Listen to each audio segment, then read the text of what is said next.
Hey there, viewers. Blackout hits, total silence, no surveillance, and just enough time for the wrong person to make a move.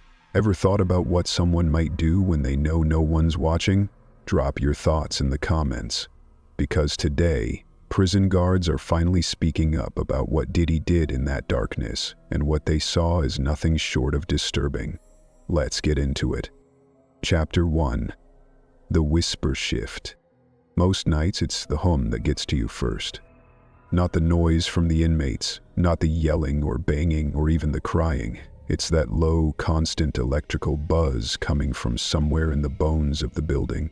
Like the walls are always awake, always listening.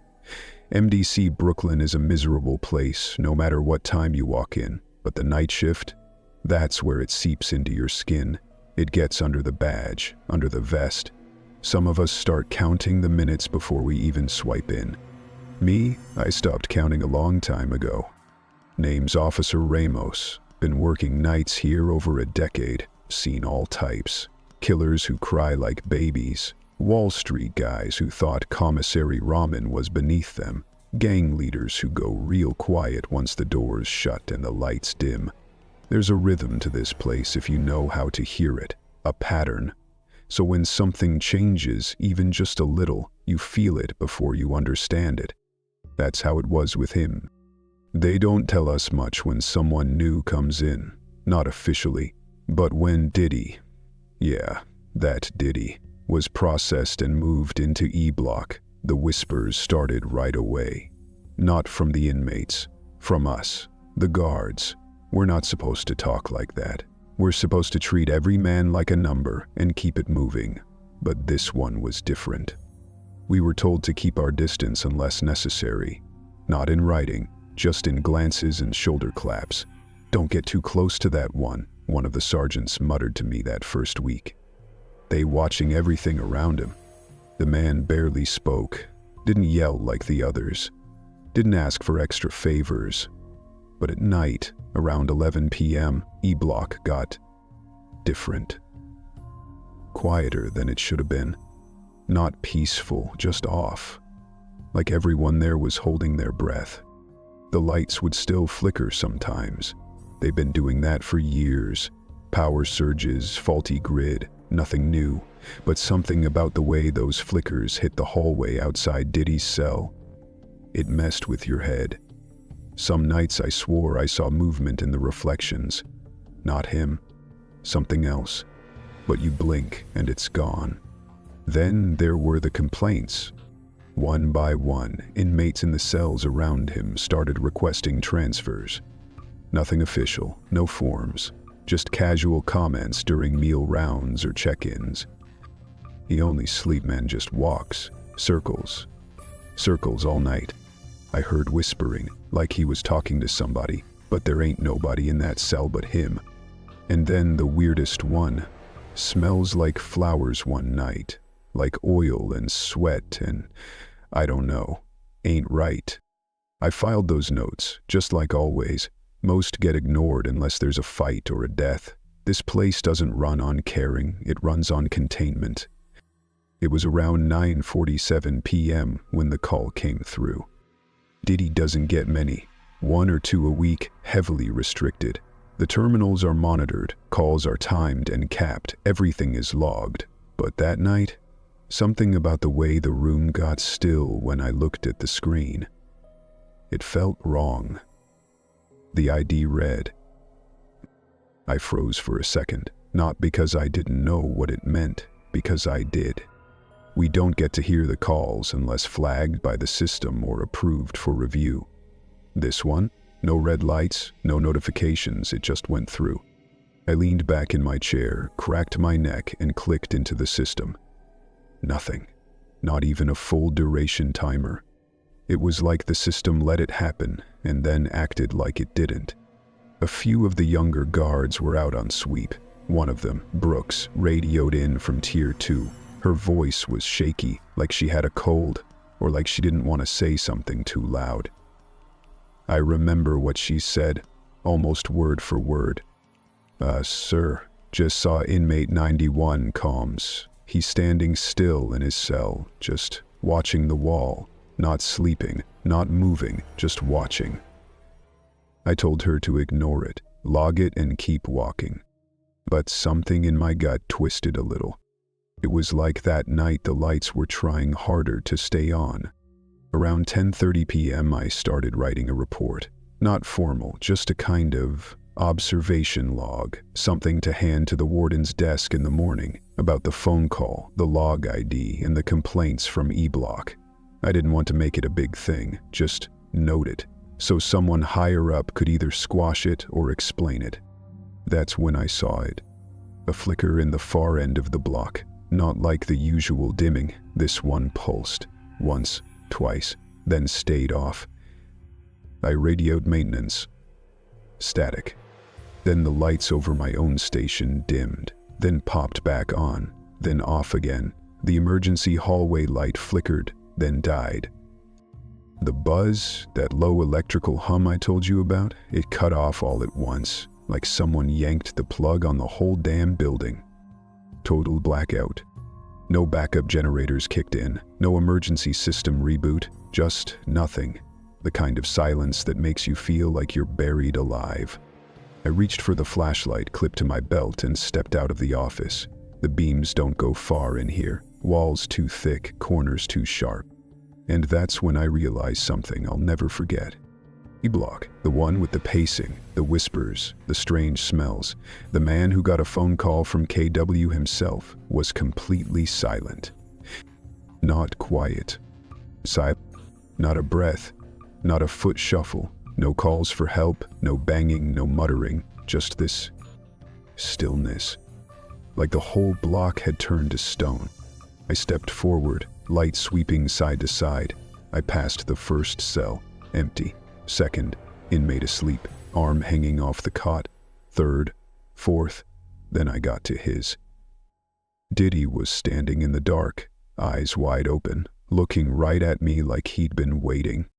His hands were at his sides, palms open, no tension in his shoulders, no threat, just watching.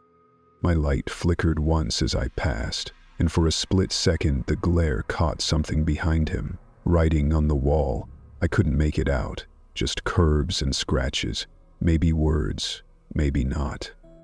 I didn't stop to study it. A voice came through my radio then. Finally, Brooks again. I think the cameras are down, and someone's moving in the stairwell, but we locked it after shift started. I asked who, she said, nothing. Not no one, not I don't know, just nothing. I turned to look back down the hallway and the lights blinked on for half a second, just long enough for me to see that every other inmate in the block was standing at their cell doors. Watching, like they'd been called to attention, like they'd been waiting for some signal. Then the lights snapped off again, and all at once, the block went back to stillness. Not even breathing. I backed away slowly, flashlight starting to flicker again. Back in my office, the console screen was dead. No feed, no comms. The room smelled like ozone and something faintly sweet, like old incense or melted plastic. I sat in the dark for what felt like a lifetime. And then I realized the report I had been writing. It was gone. The screen was blank. The file auto-deleted. Rebooted maybe, maybe not. I couldn't prove any of it happened. But I knew deep down that whatever that call was, whatever happened after, it wasn't just electrical failure. It wasn't just bad wiring. It was something else. And I wasn't sure the lights coming back on would make me feel any safer. Chapter 2. Blocky Goes Cold. I never thought I'd be here. Not really, not in a place like this. I used to watch him on TV. I remember being a teenager and staying up late to catch award shows back when they still felt like events. Diddy was always there. Sunglasses on, indoors, gold chains catching every flash, commanding attention without even trying. I used to think he looked untouchable, like a man who knew every room belonged to him. I'd lie on the carpet in front of the TV and try to imagine what that kind of power must feel like. To own the night, to walk through it like it was made for you. That was a long time ago. Now I'm standing on the second-tier walkway of E-Block, surrounded by stale sweat, metal bars, and an industrial chill that never quite leaves your spine. And Diddy, the man, the myth, is in a cell beneath me, thinner than the photos, paler than the screen ever showed, and so quiet it's like he isn't breathing. His hair's gone almost completely gray, not the cool silver fox kind, no. It's the kind that creeps in when your mind's fraying and your body's giving up. His skin has this strange sheen some nights, like sweat that never dries. And his eyes, they don't blink right. I don't even know how to explain that. He'll stare straight through you, like he's looking beyond the walls, like there's something you can't see, and he's not sure if he should let you see it too. I've only been here a year. This isn't the career I dreamed of, but it's the one I took when rent came due and the hospital bills didn't stop. They trained us fast, threw us in faster. Most days you walk the tier, check the doors, log the rounds, and pray no one wants to make your shift harder than it has to be. Nights like this, though, they don't teach you what to do when the building goes dead. The power snapped off not long after Officer Ramos radioed in the flickers. I remember the lights sputtering above me like dying stars, then just gone. No backup hum, no overhead glow, just black, thick and sudden, swallowing everything. I was the only one left on the second tier. The other two guards had gone to check the stairwell sensors after they tripped. Probably another glitch, they said, but they took the keys and the radio with the strongest signal. Mine? Already running low. My flashlight was the only real thing I had left, that and the sick feeling creeping up my throat. The flashlight being cut through maybe 5 feet ahead of me. Everything else was shadows, the kind that move when you're not looking at them directly. I told myself it was just the dark playing tricks, but I gripped the rail tighter anyway. That's when I heard it. Thud, thud, thud. Not loud, not frantic, just steady, like someone walking barefoot in a small circle, over and over, from one corner of the cell to the next. I didn't need to check the roster to know which cell it was coming from. I'd already memorized his placement. Diddy, inmate 91, comms, bottom tier, end of the row, direct line of sight from the center platform. I moved toward it, slow, flashlight bouncing against the grated floor. The thudding stopped for a second, then picked up again, the same rhythm. No deviation, like a metronome ticking off time no one else could hear. When I reached the cell, I kept a safe distance from the door, angling the flashlight toward the back wall. At first I thought the wall was stained, but as my eyes adjusted I realized it wasn't grime. It was words, scratched in with something dull, maybe a spoon or the edge of a food tray. Not once or twice, repeated, over and over in uneven lines. They hear through the vents. The sentence was everywhere, carved low near the floor, up along the concrete divider, across the metal bed frame, even faintly above the sink where steam sometimes gathered. They hear through the vents. I froze, heart beating in my throat. My radio crackled, weak, distant static. I pressed the call button and asked for backup. Silence. No answer. Tried again. Still nothing. The whole tier felt like it was holding its breath. Then a scream broke the quiet. It came from the cell 2 down from Diddy's. Inmate Rivera, mid-30s, in on gun charges. Usually loud, full of jokes even in lockup. But this wasn't a man yelling for attention. It was a raw, primal sound, like terror ripped from the gut. "He's doing it again," Rivera shouted. "Make him stop. Make him stop." I ran to his cell, flashlight jerking side to side. He was curled in the corner of his bunk, hands clutched over his ears, rocking. "What is he doing?" I asked. Rivera just shook his head. No, you don't get it. You don't hear it." I asked again, louder, trying to steady my voice. "He's not talking to you," Rivera yelled. "He's not talking to us. He's talking to them, in the walls, in the vents. I backed away, turning my light back toward Diddy's cell. He hadn't moved, still pacing, still calm. And then, as I reached the cell window, just a sliver of glass and a steel door, he stopped. He turned and smiled. Not friendly, not aggressive, just calm, unnaturally calm. The kind of smile someone gives when they've already seen how everything ends and they're fine with it. His lips moved slowly, deliberately. "They already heard it," he said. "The lights are for you, not me." I felt ice crawl down my spine. Tried the radio again. Still dead. And then, just behind me, from the direction of the guard station, a crash. Something big, heavy, slamming against metal.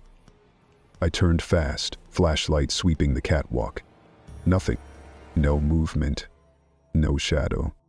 Just the echo of whatever it was bouncing off the steel and cement.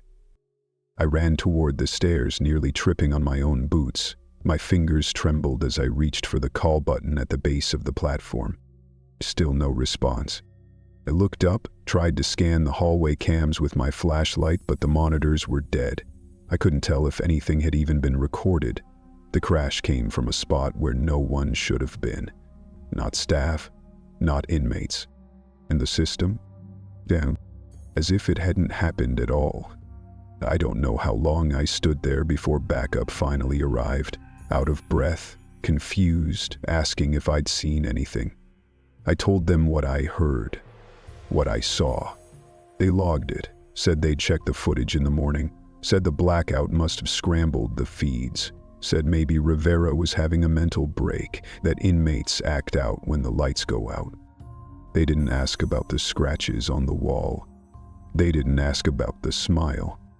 They didn't ask why, when the lights finally flickered back on 30 minutes later, Diddy was standing perfectly still in the exact same spot, eyes open, pupils wide, staring straight into the camera that wasn't even recording. Chapter 3. The Kanye Call Memo. The lights came back on around 5:07 in the morning. No warning, no countdown, just a sudden, blinding hum of fluorescence snapping to life like nothing had ever gone wrong. But I knew better.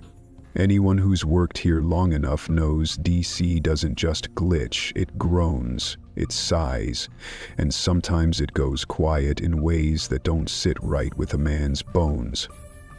I'm Sergeant Keller, been on the administrative side of things here for going on 18 years. I supervise second shift, but cover the graveyard rotation more often than not these days.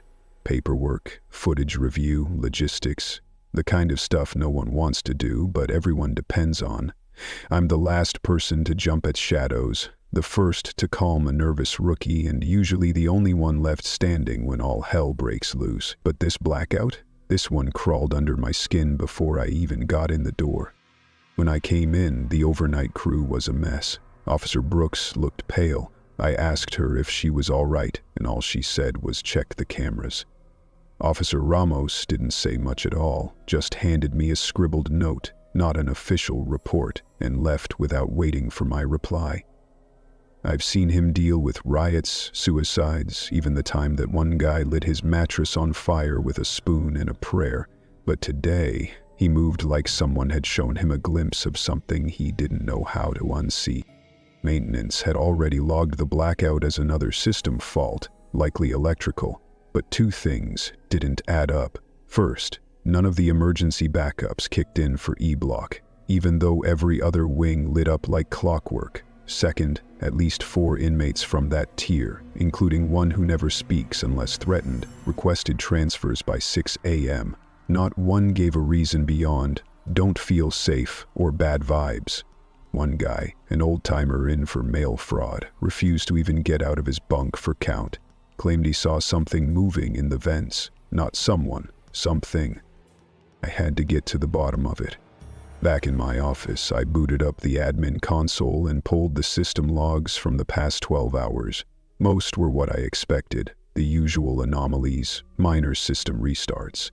But tucked deep in the call logs was a single outbound entry marked with restricted visibility, flagged in red, encrypted, with a non-standard ID tag, KW_416. The timestamp? 9:47 p.m., exactly 13 minutes before the power failed in E-block. I clicked through, but half the metadata was inaccessible. This wasn't local, it was being scrubbed from an outside source. But a different folder, buried under a stack of digital junk, gave me a hit. FWD, DHS/CIA, Interagency Memo 91, Comms. The document wasn't meant for my clearance level. Technically, even opening it could flag me, but I've learned how to poke through things without leaving footprints. Old tricks from the Homeland days. What I found chilled me in a way nothing ever had behind these walls. The memo, dated 2 days before the blackout, referred to a recorded call between Sean Combs and an external party, confirmed through voice print as Kanye Omari West. The memo stated that during the call, the subjects exchanged non-linear phrases, interpreted by the Joint Analysis Task Force as potential code. Phrases included, supply drops confirmed by 3 a.m. crossfade. Ritual reset, same as 9. They only listen if the broadcast is sent through the absence of light. Rebirth is not a second chance, it's a removal. Baby oil's not just for the living. I read that last line twice, then a third time. I sat there, staring at the words on the screen, mouth dry. It didn't read like a conversation. It read like a riddle, like something passed between cult members or encrypted messages in a spy film. What the hell were two men like that doing talking in riddles over a monitored prison line? And how the hell did it go through without red flags?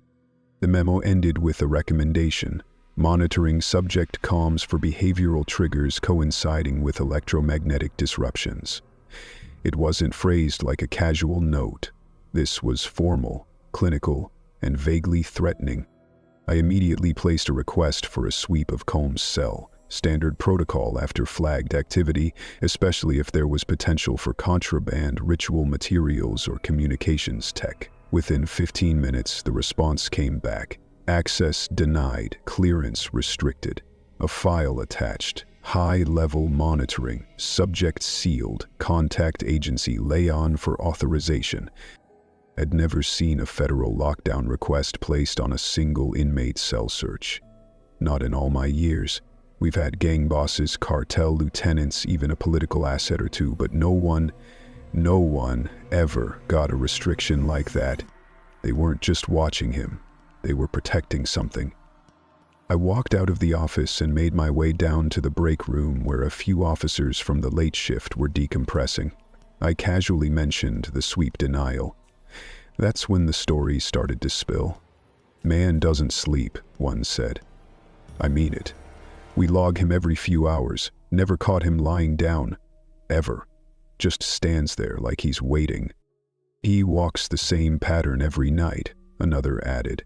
5 steps forward, pivot, 5 steps back. Like clockwork. Like he's timing something. I think he counts, said a third, mouthed the numbers under his breath. I watched his lips move once, not words, just numbers. All of them agreed on one thing. Diddy comes. Whatever you wanted to call him wasn't like the others. Not just rich, not just famous. Something had frayed inside that man.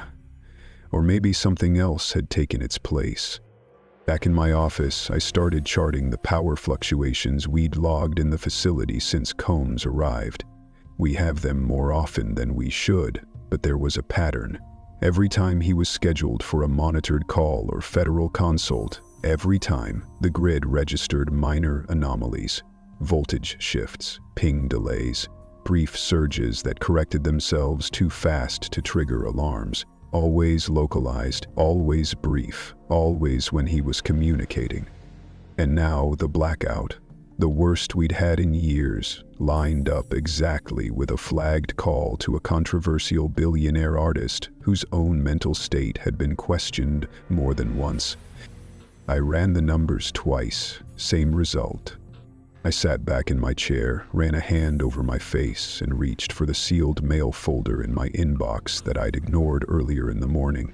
Most of those are updates on health assessments, staffing changes, transfer logs. But this one had no return label, no agency stamp, just a single line, "For internal review only, staff mental health advisory."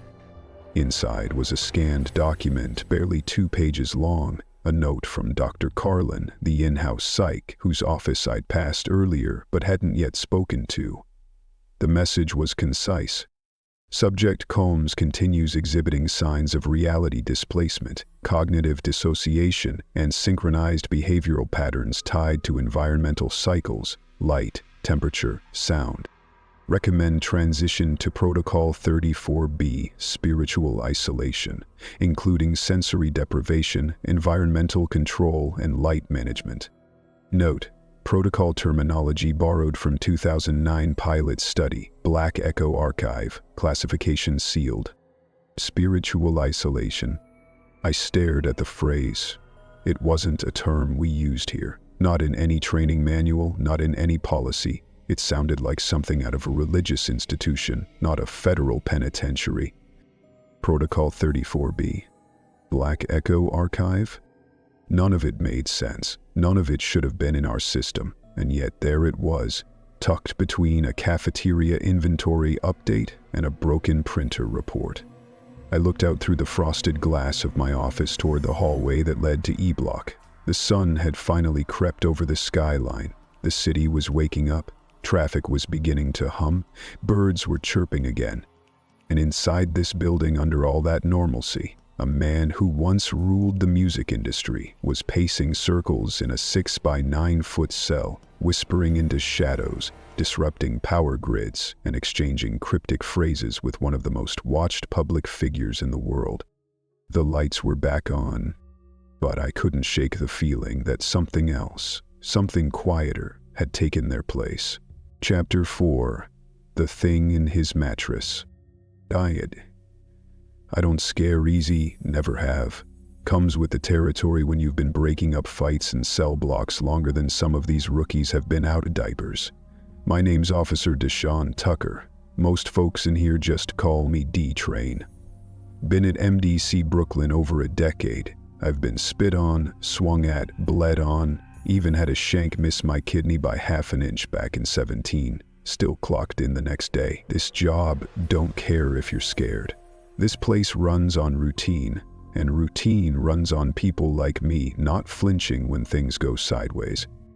So when the third shift supervisor came around asking who wanted to handle the overflow cleanup from the blackout, I didn't hesitate. Said the janitor closet outside E Block was leaking like hell and that the whole storage room smelled like mildew and piss. I grabbed gloves, boots, and a mop and said I'd handle it. No big deal. But I also had a reason. Word had been floating around, mostly whispers, mostly nonsense, that something was off with Combs. Yeah, that Combs. The big dog, the music mogul, the fallen king, whatever you want to call him. He was in E Block now, breathing the same stale air as murderers and junkies. Folks said the blackout started with him. Said he was talking to people who weren't there, that he was doing things at night that didn't make sense. I don't buy into ghost stories, but when guards start avoiding a cell, that's when I start paying attention. After I cleaned up the mess near the mop closet, a busted pipe under the slop sink, nothing unusual, I lingered. The hallway was quiet, the kind of quiet that hums just below your ears. I stood outside his door for a second. He was still in there, I could tell. Inmate 91 Combs. No yelling, no pacing, just stillness. I decided to do what nobody else wanted to.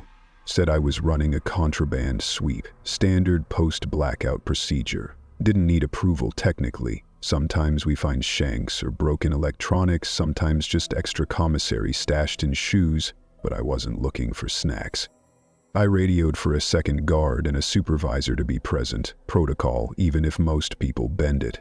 They showed up 10 minutes later, nervous and trying not to show it. One of them, Sanchez, asked if we really needed to do this today. I just told him to keep the clipboard steady. We keyed in the override code and opened the cell door. Combs was standing dead center of the room, facing the wall, not sitting, not on the bed, just standing there, barefoot, eyes open, hands at his sides, staring at the mattress like it had something to say. He didn't move when we came in, didn't blink. The overhead light flickered once and held. The room smelled wrong. That was the first thing I noticed. Not the usual piss and sweat stink of a prison cell. No, this was sweet, thick, like incense that's gone sour, like old cologne mixed with wet fabric. It clung to your nose, made your throat close up. We did a standard perimeter check, under the toilet, inside the sink drain, tapped the walls, nothing. I checked under the bed frame and saw scuff marks on the concrete. At first, I thought it was just wear and tear, but they looked too deliberate, like something heavy had been dragged repeatedly across the same path. Then I saw the mattress. It looked normal, but the center had a subtle dip. Not from weight, we see that all the time, but from something else. Like it had been hollowed out. I stepped forward. Still, Combs didn't move. I pulled out my blade and sliced a clean line across the mattress seam. What spilled out wasn't what I expected. No wires, no hidden phones, no paper, just oil. Thick, slick, golden. It had soaked through a bundle of cloth, a torn shirt, silk by the feel of it, patterned with faded Versace print. Luxury inside a 6x9 cell. Completely saturated, the fabric dripped when I pulled it free, leaving slick stains on the mattress foam. The smell hit harder now, stronger. Baby oil and old designer cologne, aged into something almost ceremonial. That's the word that came to mind. Like whatever this was, it wasn't for hiding, it was for keeping. I held up the cloth. "You want to explain this?" I asked. He finally turned. Not fast, not startled, just calm. Eyes clear, no confusion. He looked right at me and said, voice low and steady, "You don't need drugs when the mirror is cracked." That's all. I waited, but he didn't add anything. Just sat down slowly on the edge of the frame, bare feet planted on the cement, and looked at the wall like we were no longer in the room. Sanchez whispered something under his breath and stepped back. The other guard looked like he wanted to be anywhere else. They bagged the cloth and the mattress piece, logged it as non-narcotic contraband, and sealed it in an evidence locker. There was no resistance, no threats, just that smell hanging in the air like a memory you can't shake. One you're not even sure is yours. That night, after I went home, I did what I always do. Cracked a beer, sank into the recliner, and flipped on some late-night reruns. Anything to scrape the day off my skin. I'd almost forgotten about the mattress.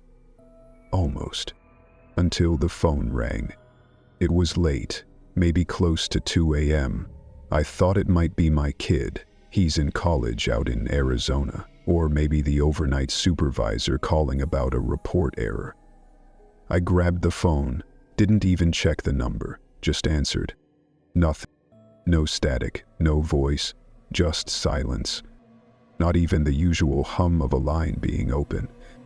I pulled the phone away, checked the screen. It was blank, no number, just the timestamp. I hung up, stared at it, tried to tell myself it was a glitch. But curiosity gets the better of us all, eventually.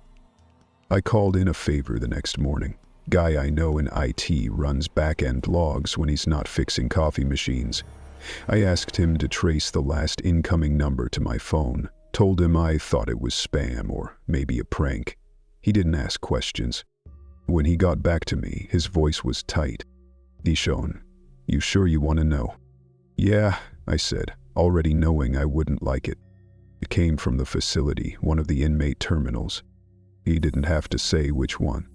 I didn't sleep much that night, but I still came in for my shift the next day, because that's what you do.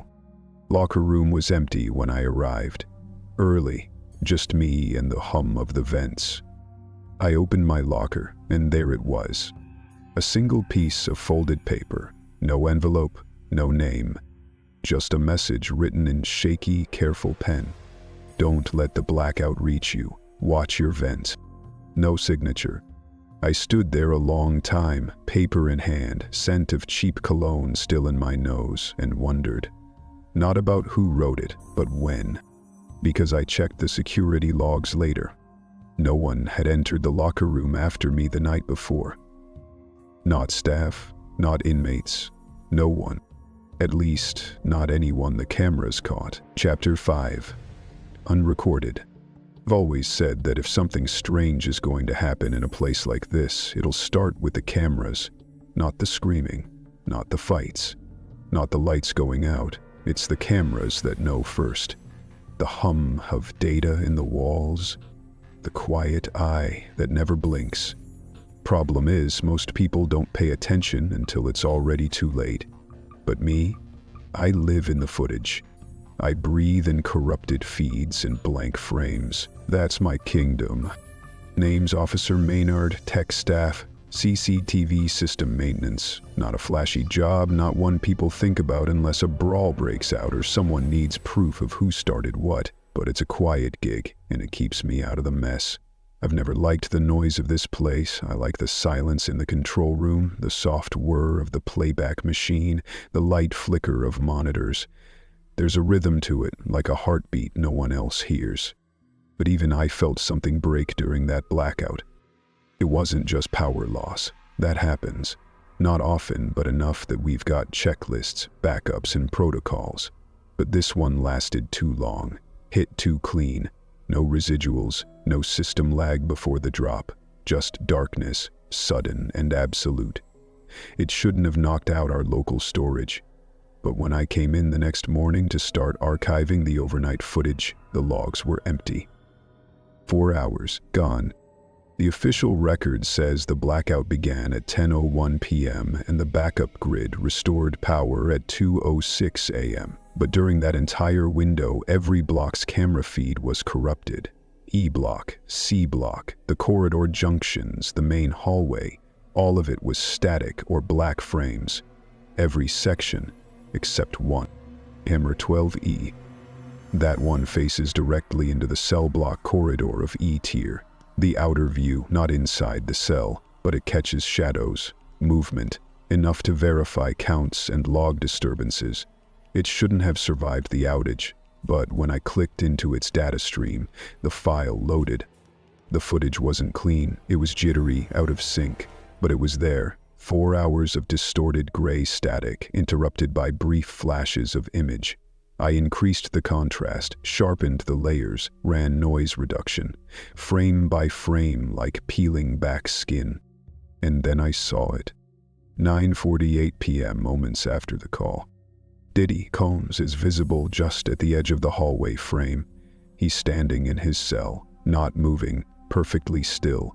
His silhouette doesn't shift once for nearly 7 minutes. But the shadows do. They crawl across the floor, stretch unnaturally along the wall, elongate like something crawling under the fluorescent hume. Except the lights are off. No source of illumination, just ambient camera glow. And yet the shadows grow longer. At one point, there's a brief flicker, frame skip, and suddenly his shadow is on the wrong side of the room. He hasn't moved, but the dark has. No one else is in the frame. I double-checked the logs. Inmate records show that cell 91 was single occupancy. No bunkmate, no visitors. No officers entered between 9 p.m. and 3 a.m., not even during count. I stared at the screen for a long time, replayed the segment over and over. At 10:26 p.m., there's another anomaly. The image sharpens for a single second. You see him, clear as day, mouth open, eyes wide, not screaming. Not quite. But something is coming out of him. something invisible. His lips are stretched, frozen mid-motion, like he's speaking to someone we can't see. The timestamp on that frame? Exactly 10:26:9, the same moment that, according to the system call log, a second outbound call was triggered from his terminal. Only this time, the log doesn't say who it went to, which shouldn't be possible. Inmate terminals don't initiate unscheduled calls, not without guard approval, and especially not during a facility-wide blackout. But this call bypassed every block. It went through, system verified, and was categorized under an override flag tagged admin alpha/manual input. It's not a designation we use. I traced the override back to its origin, an internal user ID, ADM Warden 3-2. Only problem? The warden wasn't on site. He hadn't been in the building since noon, and even if he had been, that access level requires dual verification. 2 IDs, one from the warden, one from Central Command. I checked the digital handshake. It registered. Someone faked the second input. Either that or someone higher up than all of us approved it in silence. I printed the log, highlighted the timestamp, annotated the call entry, added a screenshot of the shadow anomaly. I planned to attach it to a sealed report and slide it quietly into a private folder, one of the ones the higher-ups check when they're feeling paranoid enough to care. But I didn't get the chance.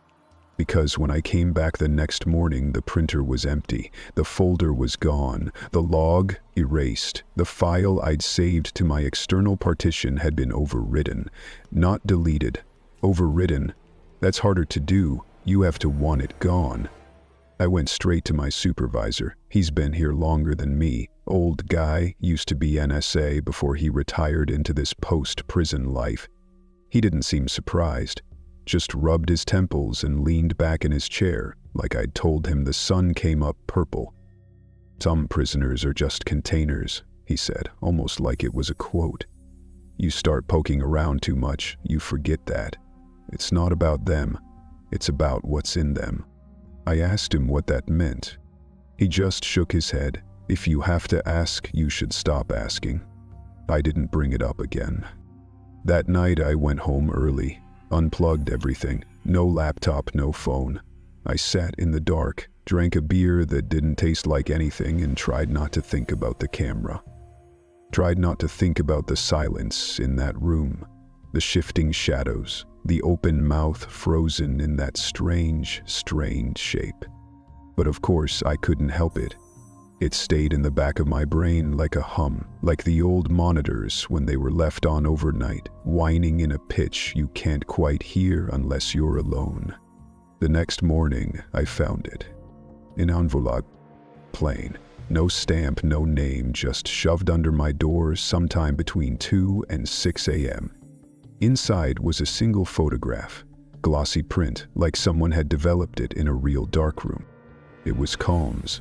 In his cell, same frame I'd tried to capture, eyes stretched, mouth open, mid-scream or mid-sentence. The grain was high, the light too sharp, but it was him. Someone had kept a copy. On the back, in thin handwriting, "Find the call before it finds you." I didn't tell anyone. Not that day, not since. I've been checking the feeds every night now, watching that hallway, watching that cell, watching the shadows.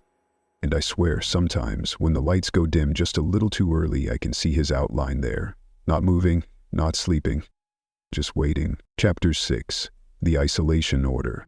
There are certain things you start to accept when you work as a prison psychologist. You learn to recognize the rehearsed insanity, the convenient breakdowns timed to avoid hearings or transfers. You spot the manipulation in tremors, the truth behind staged tears, the cold logic hiding behind what looks like panic. The human mind, even when cornered, follows patterns. Even when fractured, there are rules. I've built a career around that truth, or at least I thought I had, until Sean Combs landed in my chair. I go by Dr. Carlin in these halls. My office is tucked in the southern wing of MDC Brooklyn, 2 floors above E Block. just far enough from the chaos to pretend I have distance, but close enough to smell the rot through the vents. I've been here 10 years. This isn't my first high-profile inmate. It isn't even my first celebrity breakdown, but it's the first time I've ever questioned whether I was witnessing a mind unraveling or something far more deliberate crawling out from underneath a mask.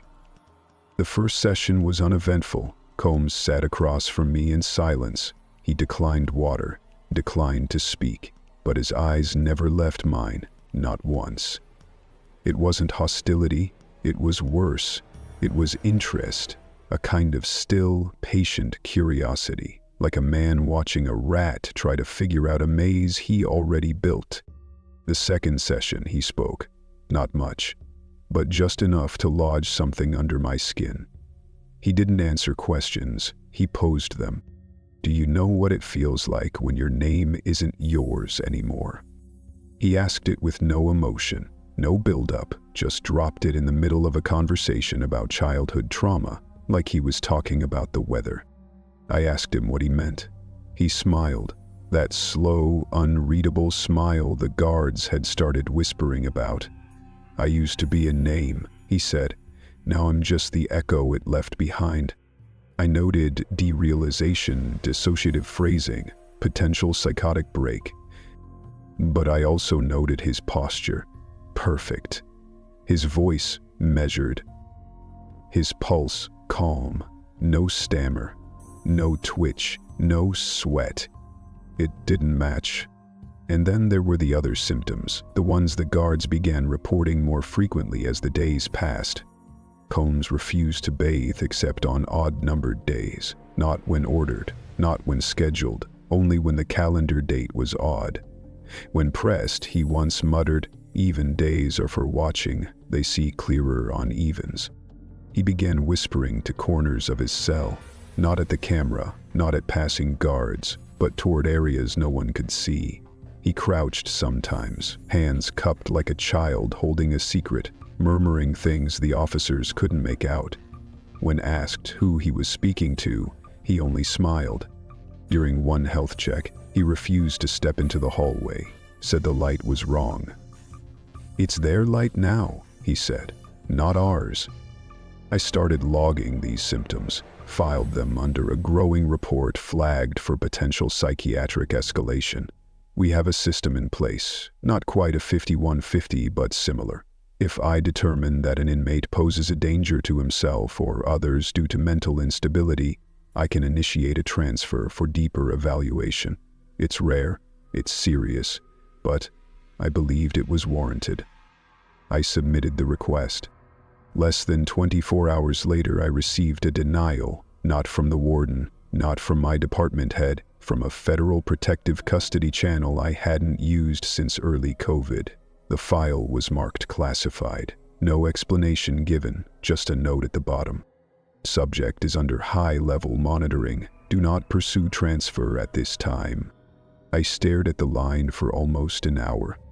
I've had overrides before, but never this clean, never this final.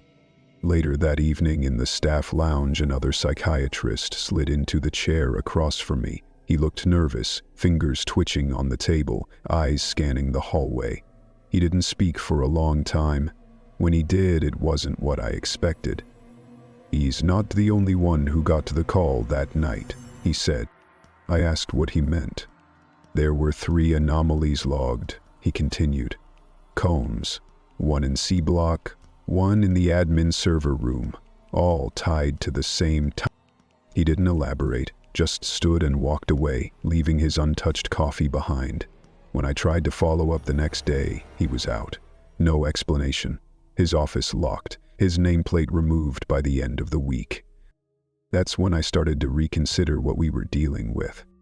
This wasn't just a mental decline. This wasn't stress-induced hallucination or dissociative identity disorder. The symptoms weren't personal. They were environmental, strategic, synchronized. The blackout's timing, the inmate's reactions, the patterns in Combs' behavior. They weren't chaotic. They were structured. I reviewed my notes again, rewatched security footage, listened to staff testimonies. What emerged wasn't a profile of a broken man. It was a blueprint, a map drawn with whispers and odd days and echoing names. So I drafted a new recommendation, not for transfer, not for therapy, for containment. I proposed an emergency measure, something we hadn't used since a federal witness suffered a psychotic episode in A8. I called it Isolation Protocol S13, a hybrid of sensory deprivation, sound null zones, and limited light cycles. Not torture, just removal of stimulation. If what was affecting Combs was external, even partially, the only way to track it was to strip away the noise. I sent it up the chain. No one responded. No approval, no denial, just silence. Worse, none of the departments could agree on where to house him. Protective custody refused, said they didn't want the liability. Medical isolation said the risks of psychological intensification were too high. Federal liaison returned my message with a blank email. No subject, no body, just an attachment, a scan of my own report, redacted and returned with a single phrase typed at the bottom. Access locked, external review pending. My own file, locked, from the outside. I logged in later to check his patient record. It had been flagged, not for content, for containment. A digital seal placed over it by an agency I'd never seen referenced in our system. A string of initials that didn't even resolve to a known database. Just the phrase, access denied, external agency request. Everything I'd written, all the logs, the symptom reports, the session transcripts, gone, or rather moved, somewhere else. And still, every night, Combs remains in that cell. Silent, pacing, murmuring. The guards don't speak his name anymore. They refer to him as the block, like he's become a place, not a person. Somewhere along the line, I stopped thinking about treating him. Now I'm just trying to understand what's listening through him, because I no longer believe we're dealing with madness. I think madness is just the first symptom. And whatever this is, it hasn't finished yet. Chapter 7, The Riot That Never Happened. It's funny what the mind holds on to, and what it lets go of. I've forgotten whole years of my life. Birthdays, holidays, names of people I once loved. But I remember every second of the blackout. Not just the darkness itself, but the feeling under it.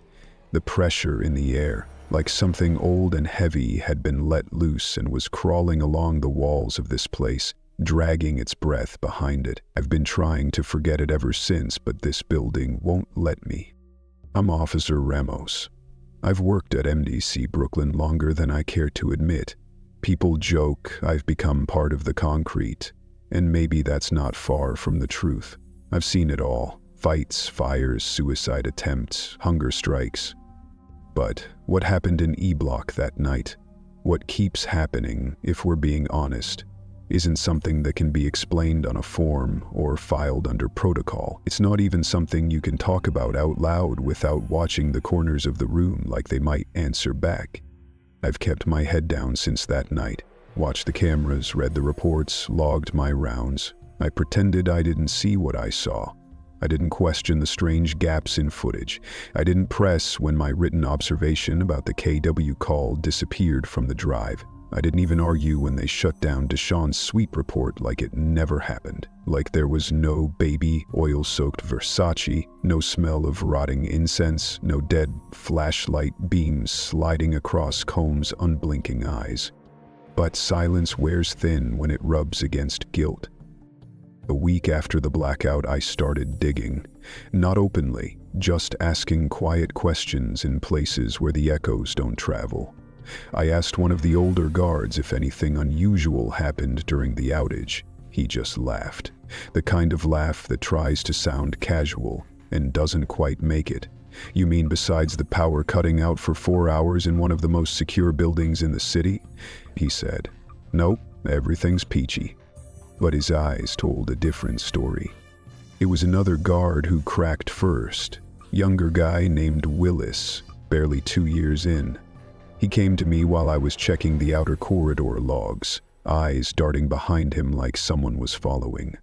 He didn't sit down, didn't even stop walking, just passed behind me and muttered, "There was a riot, minor, just a few cells, but yeah, it happened." I turned, but he was already down the hallway.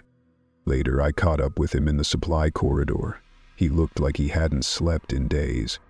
"They told us not to write it up," he said, voice low, said it'd only feed the paranoia. I asked who they were. He just shook his head. "Not our chain. People I've never seen before. Plain clothes, clipboard types. They were already here when the lights came back on." He said a few inmates flipped their mattresses, screamed about being watched from inside the air vents. One of them tried to tear out his own hair. Another started banging his head against the door until he bled. But when they brought the tier back online, none of it was in the log. The med unit said no injuries were recorded during that time. As far as official paperwork goes, it was a peaceful night. That's when I started talking to the inmates. Carefully, quietly. I picked the ones who'd been around long enough to know the difference between rumor and madness. Most refused to say anything. Some just laughed like I was joking.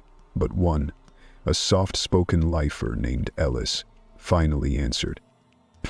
"I don't remember a riot," he said, "but I remember music." That stopped me.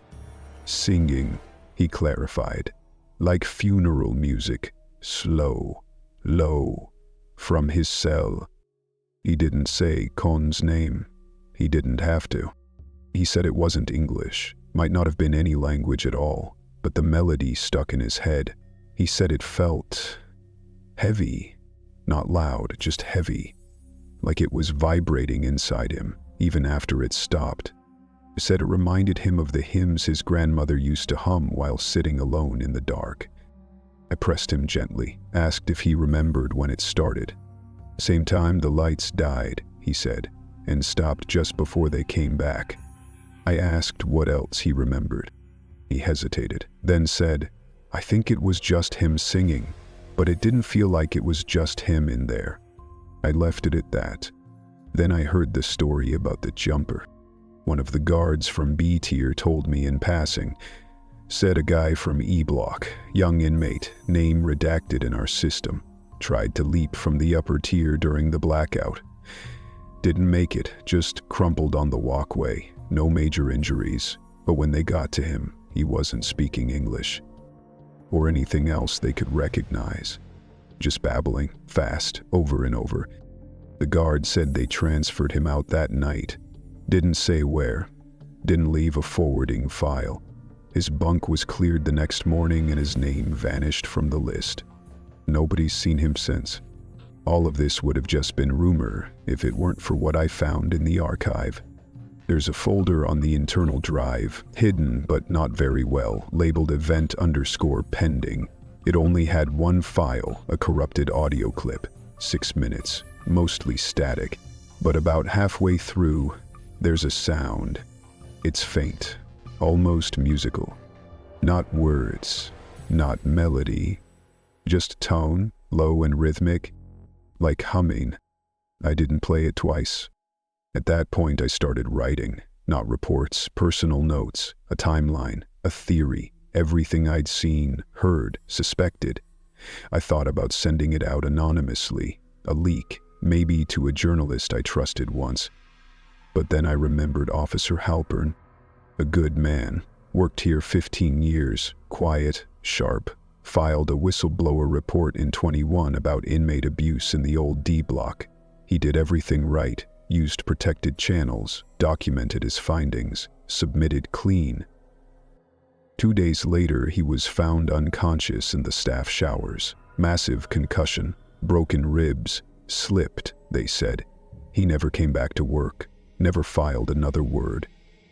Sometimes I wonder if he really did slip. Sometimes I wonder if he even made it home.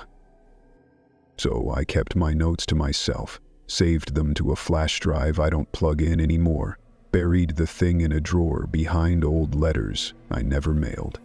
But then the envelope came. No name, no return address. I just sitting on my kitchen table when I got home. I don't know how it got inside. My door was locked, windows closed, alarm system armed. Inside was a small, singed scrap of fabric. The same pattern Deshawn described, same edge coloring, burned at the corners like it had been pulled from fire. And a note. One line. Ask KW what rebirth really means. I read it once, then again. The paper smelled faintly like oil. And I haven't told anyone, but I don't sleep through the night anymore.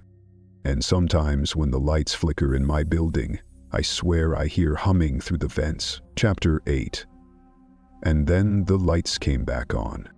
There are places where silence settles like dust, not the peaceful kind, not the hush before sleep or the quiet of a snowfall. This silence is heavier. It sticks, it breathes, it listens. MDC Brooklyn, since the blackout, has been living under that kind of quiet, the kind that doesn't just hang in the air. It presses down on people, folds itself into skin, lingers in the blood long after you've walked out the door. Some of the lights came back. Hallways flickered to life. Cafeteria hum returned. The buzz of the vending machine outside Block D resumed its usual tantrum. But something didn't turn back on. Something in the building's rhythm stayed off, like a song that skips a beat you didn't know was there until it vanished. And the people, the ones who stayed, began to come apart. Officer Ramos, the first to speak about the whisper shift, put in for a transfer 2 weeks after the envelope showed up at his home. No reason listed, just a request to be relocated to a non-contact unit. Paperwork went through fast, too fast. By the time they assigned someone to replace him, Ramos was already gone. No forwarding address, no exit interview. His locker was cleaned out by someone from admin before the cleaners could get there. A note was found taped inside. Some lights aren't worth fixing. Officer Brooks never came back after her last shift. She didn't quit, didn't retire, just vanished. Her ID card was found still hanging on the back of her apartment door. No signs of struggle, no note. She wasn't on any flight manifest, hadn't accessed her bank account, hadn't used her phone. The guards joked she'd just had enough, walked away from the madness. But one of her neighbors swore they heard footsteps pacing in her apartment all night long, even after the cops finished sweeping it. No one else had a key. Officer Deshawn Tucker, D-Train, the guy everyone thought was made of stone, had the worst break of them all. They say he started talking to someone through the vents in his home. Said it was just a joke at first, but then he started leaving food out. Then water, then playing music late into the night. His ex-wife called the cops after he stopped answering the door, and she found baby oil smeared in long lines across his hallway floor, like someone had dragged slick hands along the walls. Like someone. They say he's somewhere in an evaluation facility now. Doesn't respond to questions, just repeats one phrase when they come too close. The mirror cracked, and something came through. Maynard, the CCTV guy, left behind a drawer full of flash drives. No names on them, just timestamps. When someone finally checked them, all they found were repeating loops of the same 6 seconds of corrupted hallway footage. Shadows bending, static humming, a shape behind the lens that never came into focus. Maynard hadn't been seen since. His house was clean, too clean, as if no one had lived there at all. And Carlin, the one who tried to sound the alarm the loudest, the one who wrote the most detailed notes, filed the most reports, sent the most unanswered emails, he was still coming in, still walking the halls. But something in his eyes had changed. He blinked less, smiled more, but not in the right places. Some said he was medicated. Others said he'd been cleared by someone way above the warden. He stopped referring to Diddy as a person, started calling him the Signal. Said it was better that way. As for Combs himself, inmate 091, he had stopped talking entirely. No pacing, no muttering, no whispers, not during the day, not during check-ins. His bed remained made, meals untouched, toilet unused. Guards reported his cell smelling faintly of lavender and burnt plastic. His eyes tracked nothing, no anger, no awareness. But at night, always at night, inmates swore they heard something. Not from him exactly, but around him, like a low, wet breath curling out from the corners of the cell. Some said they heard music. Others said they heard words they'd never heard before. Words they understood anyway. They said he was whispering again, but not to them, to something else. Requests to move him were denied. Requests to monitor him were rerouted. Requests to ignore him were quietly accepted. Eventually, his cell block was limited to minimal staff access, only 2 guards assigned to his wing at a time, always rotated, never the same 2 twice. One night, a maintenance worker tried to fix a flickering bulb in the hallway outside his cell. It was a minor issue, a 10-minute job. He came back pale, said the light wasn't flickering, it was blinking, in rhythm, like Morse code. And then the report surfaced. No one knew who leaked it. It wasn't found on a desk or emailed from an account. It was printed, physically, on heavy government-grade paper, sealed in an envelope marked confidential. It was slipped into a secure document bin in the admin office during routine maintenance. The guards who found it opened it, assuming it was a misplaced transfer form. What they read made their hands shake. Project Black Echo, Final Observations, Redact. Subject, 091, Comms SEN. Status, Stable, Non-Responsive. Subject displays persistent cognitive anomalies linked to suspected cross-sensory communication events. Behavioral data suggests non-human linguistic patterns emerging during blackout windows. Recorded speech during unauthorized outbound call contains sonic frequencies not measurable by standard telemetry. Subject appears aware of surveillance, even in absence of stimuli. Observed patterns in pacing match temporal disruptions logged during environmental disturbances. External stimuli appear to respond to subject behavior. Shadows elongate, light pulses shift. Hypothesis: subject not origin of phenomena, but acts as conduit. Recommended action: maintain isolation, no contact without Class 4 clearance, continue monitoring during light fluctuation events, reinforce single-point illumination. Note: they always leave one bulb on, that's how it finds its way out. The file had no author, no timestamp, no agency listed. The document was confiscated within an hour. The 2 guards who read it were reassigned. One now runs visitor intake, the other works kitchen inventory. Neither speak about E-Block. These days, most of the staff don't talk about him at all. They call him the Light. They don't joke, they don't speculate. They just make sure the hallway never goes fully dark, that one bulb always stays lit just above the viewing window to his cell. No one knows who started that rule, but no one questions it either. Because in this place, in the concrete and the wires and the air ducts that hume at night, there are things worse than questions. There are answers. And no one wants them. When the power came back, not everything did.